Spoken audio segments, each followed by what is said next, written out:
Aba, napakaraming tao ngayon. Halos puno ang teatro. Natural, nandito daw ang Kapitan General. Sigurado magarbo ang gabi. Hindi ako interesado sa mga palabas na ganito, lalo na ako puno ng pagpapanggap. Hay nako, Isagani. Kung hindi lang dahil kay Paulita ay baka hindi ka na narito.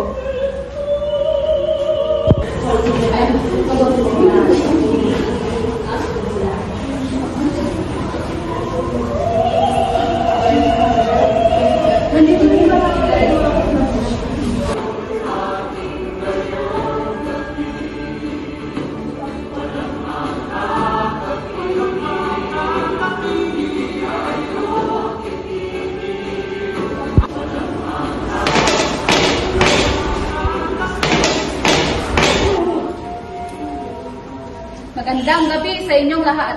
Ako'y nagagalak na makita kayong nag-iisa sa sining. Tunay nga, Kapitan General. Isang gabi ng kasiyahan at karangyaan.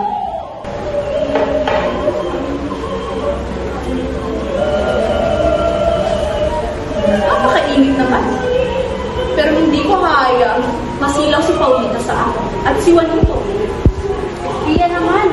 Huwag po kayong maingay, narito si Sada.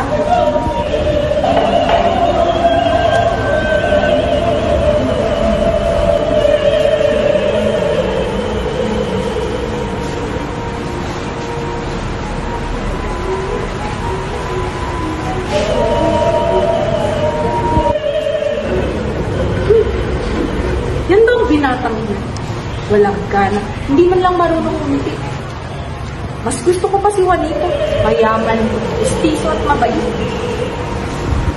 Hindi ko kailangan na magpanggap para habang magsasama. Eh baka naman po makalimutan nyo. Alam nyo naman po na marami ang umaasa sa proyektong ito. Iyak gagawin ko ang nararapat.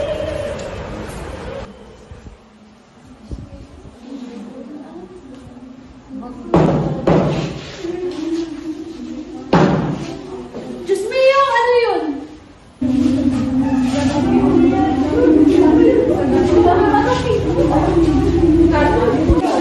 Paulita, huwag kang mag-alala. Nandito ako. Hindi, Isagani, umalis ka. Ayaw ko makahamak ka. Walang bomba, na lang kayo. Gawa lang yan ng mga kanilang.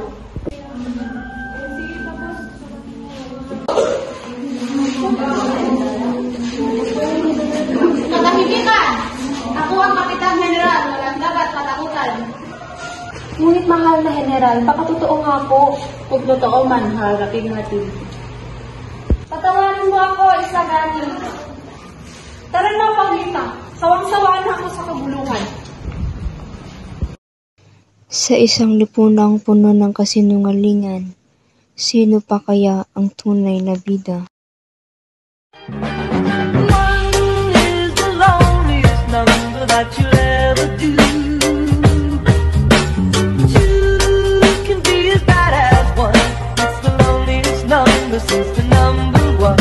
One is the loneliest number that you'll